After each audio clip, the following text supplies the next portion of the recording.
mereka terus dihantui dengan peperangan yang tak kunjung usai. Konflik yang terjadi dari tahun ke tahun ini belum juga mereda. Ironisnya, dalam momen seperti Ramadan dan Idul Fitri pun, mereka justru mendapatkan serangan bertubi-tubi.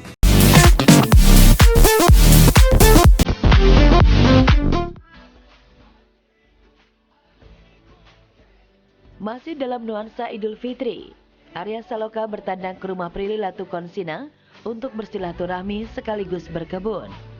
Pemeran Aldebaran itu takjub ketika tiba di rumah megah Prilly, hingga tak henti-hentinya memandang kebun milik Prilly yang tumbuh subur dengan sayur mayur. Caca! Ya, kenapa? Sabur ya mas? Mau panen pak?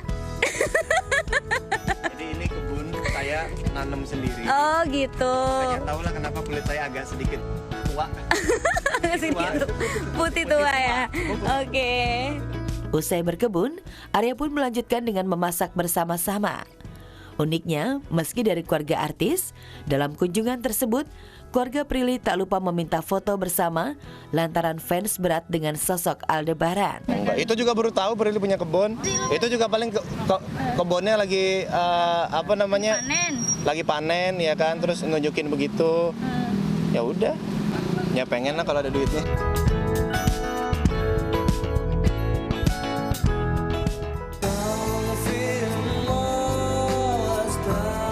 Pedih, hati mana yang tak teriris melihat penderitaan Muslim di Palestina.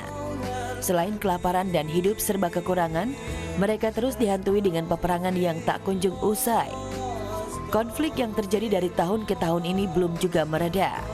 Ironisnya, dalam momen seperti Ramadan dan Idul Fitri pun, mereka justru mendapatkan serangan bertubi-tubi ketika sedang menjalankan ibadah sholat. Bahkan hidangan untuk buka puasa pun dijarah oleh tentara Israel.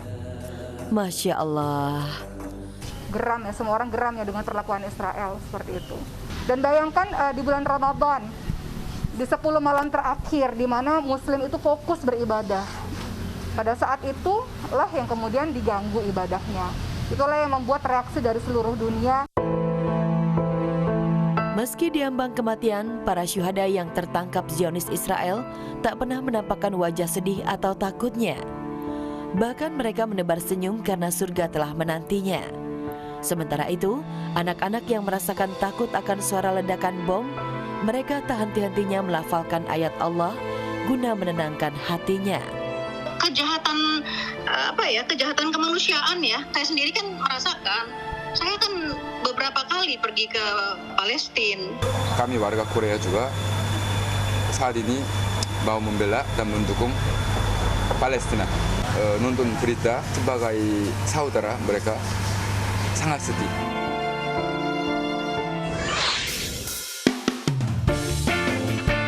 Itulah potret warga Plus 62 ketika melakukan tradisi mudik. Dari mulai akal-akalan agar bisa lolos penyekatan, hingga marah dan memaki petugas sampai viral. Aduh, padahal jelas-jelas sudah dilarang, tapi masih saja ngeyel. Epy Kusnandar justru tersenyum dan bersikap sopan ketika kena penyekatan petugas di Lingkar Nagrek, Bandung, Jawa Barat. Sikap ramah Kang Mus ini menuai pujian dari warganet. Kalau kemarin dibuka, kemudian COVID naik, maka orang akan menyalahkan pemerintah. Pemerintah punya cara, dilarang. Lu mudik, begitu balik nanti COVID naik, kan pemerintah nggak disalahin, yang disalahin lu.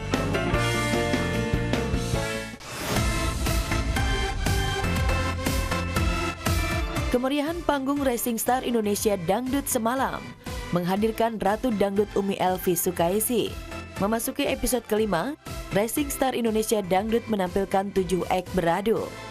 Mereka yakni Anissa, Romiva, Ferry, Sarah, Cindy, Ayu, dan duo Gemes. Menariknya, dalam panggung Rising Star Dangdut semalam, Sarah yang sebelumnya dinyatakan tidak lolos dipanggil kembali untuk naik ke atas panggung dan akhirnya lolos ke babak selanjutnya.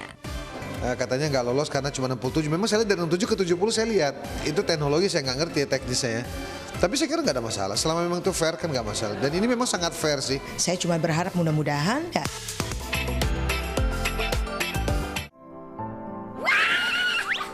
Andini Karisma Putri bisa nggak lompat-lompat?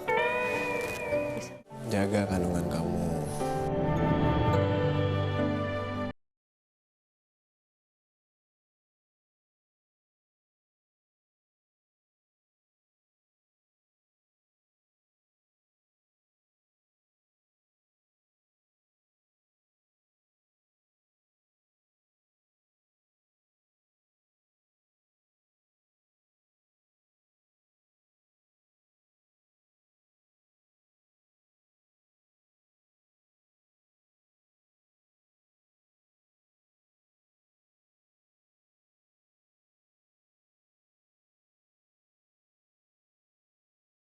Pertama, Al melarang Andin memandikan Reina.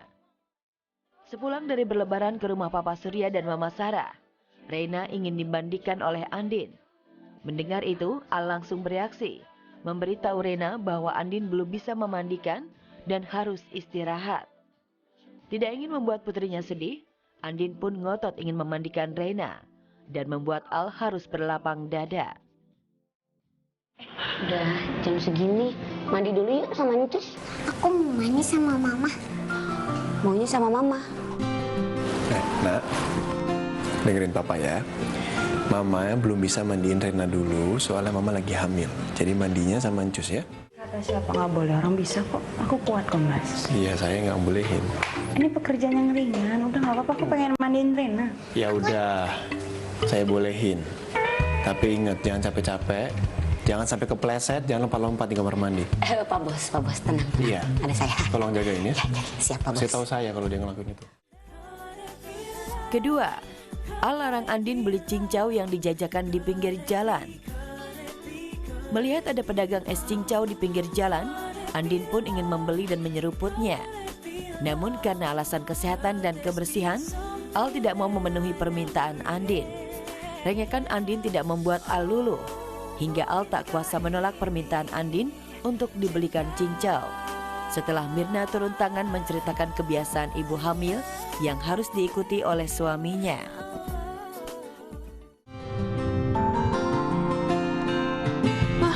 Mama itu. Itu apa? Mau cincau. Ya ampun, enggak ya Nin ya. Itu di pinggir jalan, kotor. Jangan ya. Aku mau itu. Enggak. Maaf Pak Bos, kalau kata orang tua zaman dulu, ibu hamil pengen sesuatu, mendingan dikasih aja Pak Bos. Soalnya kalau nggak dikasih nanti anaknya pas lahiran takut ileran. Ya udah. Ya. Saya putar balik ya, kita beli ya. Ketiga, Al melarang Andin berpuasa. Di akhir bulan Ramadan kemarin, Al sengaja tidak membangunkan Andin untuk makan sahur. Tujuannya agar Andin tidak berpuasa, serta janin yang dikandung Andin tetap mendapat asupan makanan. Tapi yang terjadi, Andin tiba-tiba terbangun dan ingin makan sahur lalu berpuasa. Al berusaha melarang Andin tidak berpuasa dulu, tapi Andin tidak menggubrisnya. Kamu kenapa nggak bangunin aku sahur, Mas?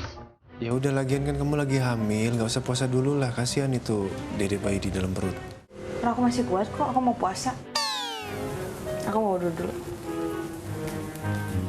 Mama puasa ya, Pak? Jadi dedek di perut bisa kehausan dong. Sometimes you need to slow